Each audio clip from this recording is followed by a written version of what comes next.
A very good morning to all of you. Today we will discuss about the last one topic of the chapter number 10, government budget. The topic is the budget, balanced budget and unbalanced budget. The two output of the government budget is there. Maybe the government budget can be in the form of balanced or unbalanced. Now the question arises, what do you mean by both of these forms? The first one is the balanced budget. Balance कौन सा होता है जो दोनों तरफ equal हो as per the name indication. We can call कि balanced budget कौन सा बजट है जिसमें गवर्नमेंट की रिसिप्ट्स गवर्नमेंट के एक्सपेंडिचर के बिल्कुल बराबर है. So simply we can call that the balanced budget is equal to the balanced budget refers to that situation in which the government receipts is equal to the government expenditure. So there are also some benefits and limitations of the balanced budget. अगर बिल्कुल balanced है तो यहाँ पर सबसे पहले हम क्या कहेंगे, what are the merits of the balanced budget? Merits में simply ये कहा जा सकता है conclusion में कि जो गवर्नमेंट है उसने कोई भी तरीके का कोई वेस्टफुल एक्सपेंडिचर नहीं किया. इकोनॉमी के अंदर कोई भी एक्स्ट्रा एक्सपेंडिचर नहीं हुआ जिसकी जरूरत नहीं थी क्योंकि रिसिप्ट्स एक्सपेंडिचर के बराबर है. On the opposite side, it also shows the financial stability. Means financial stability means कि economy में जो money supply है generally that is stable. It is not creating any kind of the inflation or the deflation in the economy. Fiscal discipline means कि expenditure और receipts regarding एक proper system use हो रहा है. But generally अगर economy के अंदर depression है, डिप्रेशन मीन्स कि हर चीज डाउन जाती जा रही है, prices, demand, investment, everything is going to be down. In that kind of state जो हमारा बैलेंस्ड बजट है उसको प्रेफर नहीं किया जाता इकोनॉमी में.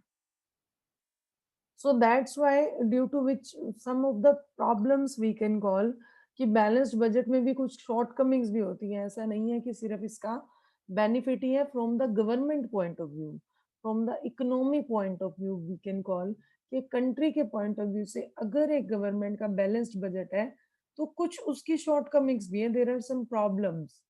What are that? कि अगर बैलेंस्ड बजट है मींस कि गवर्नमेंट ने कोई एक्स्ट्रा खर्चा नहीं किया है तो बैलेंस्ड बजट जो है किसी भी तरीके से अनएम्प्लॉयमेंट की प्रॉब्लम का कोई सॉल्यूशन नहीं निकाल, right? What is the reason behind of that? कि जनरली जो अनएम्प्लॉयमेंट लिंक्ड होती है वो किससे लिंक्ड होती है कि इकोनॉमी में जो है ओवरऑल एग्रीगेट डिमांड नहीं है, कि लोग जो है वो डिमांड नहीं कर रहे गुड्स एंड सर्विसेज की. अब लोग डिमांड नहीं कर रहे हैं तो नो डाउट इन्वेस्टमेंट नहीं होगी, प्रोडक्शन नहीं होगी. प्रोडक्शन नहीं होगी, इन्वेस्टमेंट नहीं होगी तो लोगों को हायर नहीं किया जाएगा in order to give the work. So generally unemployment is linked with the lack of AD. तो वहां पर मोस्टली यूरोपियन कंट्रीज में 1930s में जो डिप्रेशन आया था उसमें मेन रीजन बैलेंस्ड बजट को बताया गया था कि गवर्नमेंट ने कुछ भी स्पेंडिंग नहीं की है in order to improve the economy. After that, अगर कोई लेस डेवलप्ड इकोनॉमीज हैं तो वहां पर भी बैलेंस्ड बजट जो है वो किसको लीड नहीं करता, ग्रोथ को. बिकॉज ऑफ मतलब कि एक इस इकोनॉमी के अंदर एक ग्रोथ अगर शुरू करनी है, किक स्टार्ट ग्रोथ मींस कि अगर किक मारते हैं जैसे हम एक फुटबॉल को किक मारते हैं तो वो काफी दूर जाती है, राइट? अगर इस तरीके की कोई ग्रोथ हमें इकोनॉमी में चाहिए so there will be it will be mainly depend upon the highly amount of investment expenditure by the government, कि गवर्नमेंट उसे करे. और गवर्नमेंट अगर ज्यादा एक्सपेंडिचर करेगी it will lead to the deficit.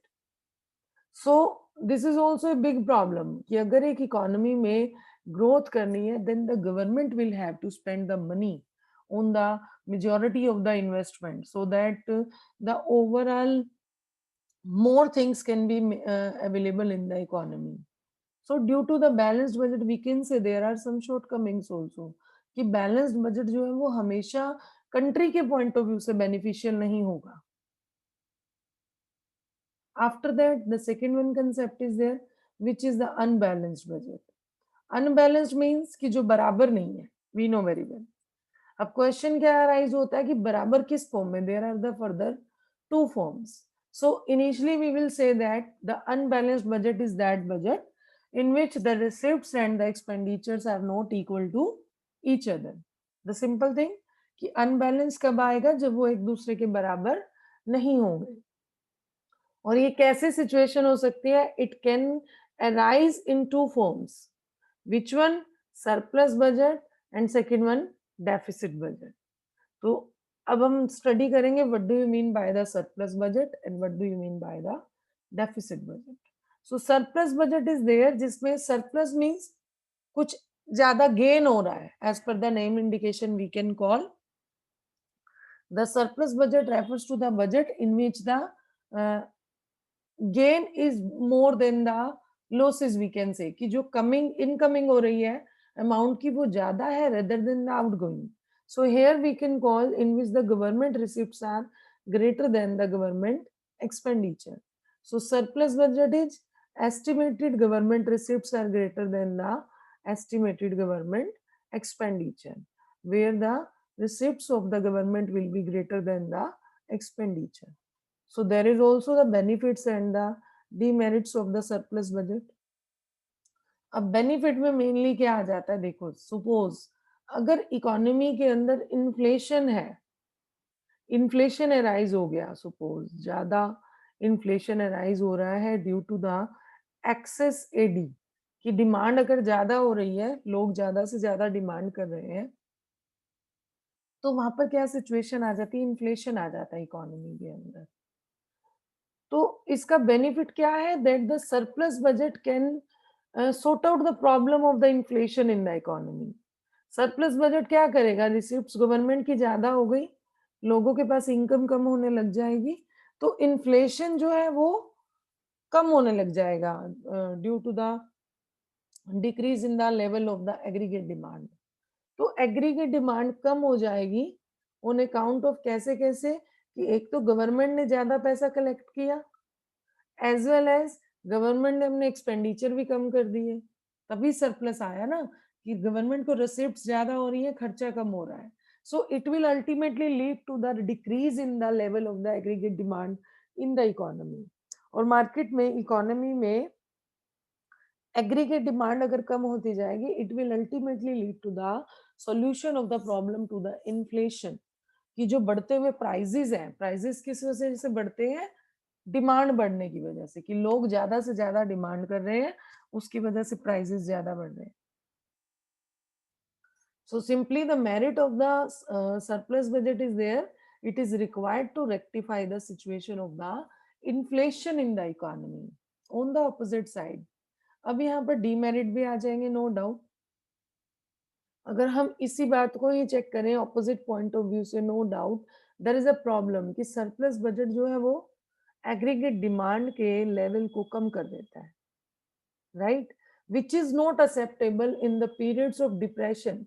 Inflation के टाइम पे तो no doubt surplus budget is good, but अगर इकोनॉमी के अंदर डिप्रेशन चल रहा है, सब कुछ डाउन चल रहा है, लो demand, low investment, low employment, low prices, so it will not be suitable for the economy that the surplus budget policy should be used by the government, right. कि एडी को मेनली अगर surplus budget से reduce किया जाएगा तो may be वो economy के अंदर अनएम्प्लॉयमेंट ज्यादा क्रिएट कर देगी, अनएम्प्लॉयमेंट भी ज्यादा क्रिएट होगी, एज वेल एज एक लो लेवल इक्विलिब्रियम जो होता है इकोनॉमी का, वो भी कम लेवल पे डिसाइड होगा then. So this is also not suitable in every kind of state. In some kind of state, in the at the level of the inflation, we can call that the government budget is suitable. Next one is the deficit budget. तो deficit budget कौन सा है? देखिए, as per the name indication, जिसमें क्या है, हमारे खर्चे ज्यादा हो गए as compared to the income. So deficit budget is a that budget in which the government expenditures are greater than the government receipts. The simple thing we can call this is a budget in which the government expenditures are greater than the government receipts. So deficit budget can also be shown estimated government expenditure are greater than the estimated government receipts, right. So in many kind of the states, so many economists have given the different kind of theories. तो वहां पर no doubt they have given the much more benefit or importance or significance we can call कि उन्होंने deficit budget को significance दिया है economy के अंदर. कैसे? उसके मेरिट के बेसिस पे. We will check now that what are the different merits of the deficit budget. The first one is there. Keynes was there. Keynes ने क्या कहा कि deficit budget जो है वो simply the first one, if in the economy there is a state of the depression. Depression means low investment, low demand, low prices, low employment opportunities. Means overall economy down चली जाती है, हर चीज down हो जाती है बिल्कुल. तो depression एक ऐसा फेस आ गया जहां पर इन्वेस्टमेंट किस वजह से कम होती है? एग्रीगेट डिमांड में आने वाली कमी की वजह से.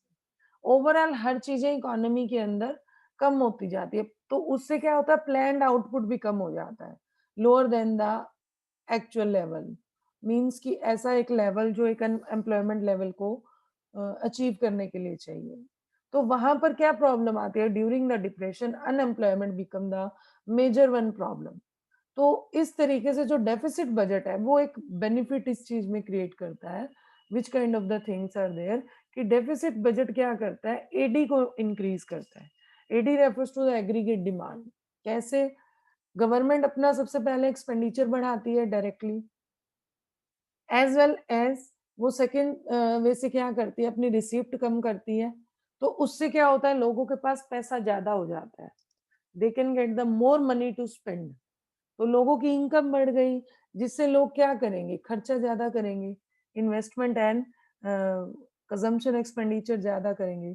सो which will lead to the higher level of the investment in the economy.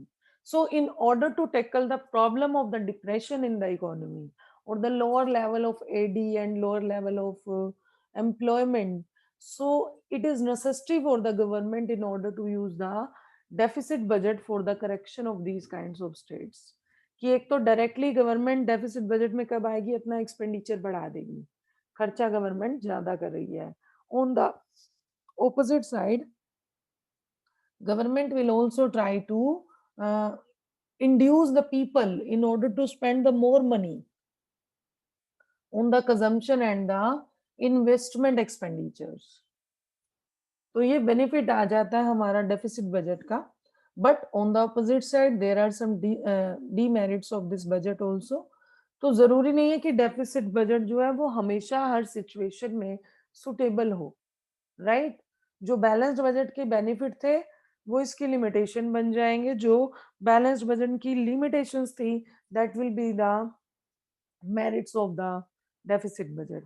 So deficit budget is not acceptable at the time of the inflation. कि एक तो इकोनॉमी में ऑलरेडी इन्फ्लेशन है और जब जो हमारी एग्रीगेट डिमांड है वो बहुत ज्यादा है, even exceeding the level of the full employment.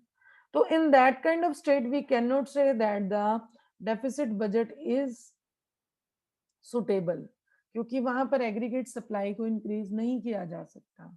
So simply here in short form we can call that inflation will be created more if the situation is there कि अगर बजट डेफिसिट आता है और इन्फ्लेशन है economy के अंदर तो वहां पर इन्फ्लेशन और ज्यादा बढ़ जाएगा.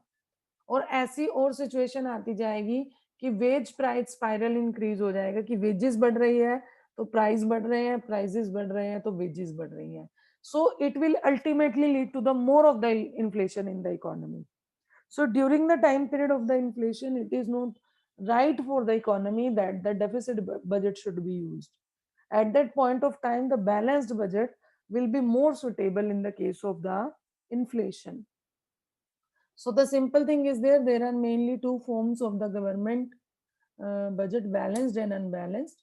In the balanced, we can call the first one where the receipts and the expenditures are equal to each other. Unbalanced when both of these things are not equal to each other. Unbalanced may be in the form of surplus or the deficit. Surplus where expenditures are less than the receipts, and deficit when expenditure are greater than the receipts. All these three budgets we can say that these are suitable in the different kind of states, as well as the having the some kind of limitations in the different kind of situations.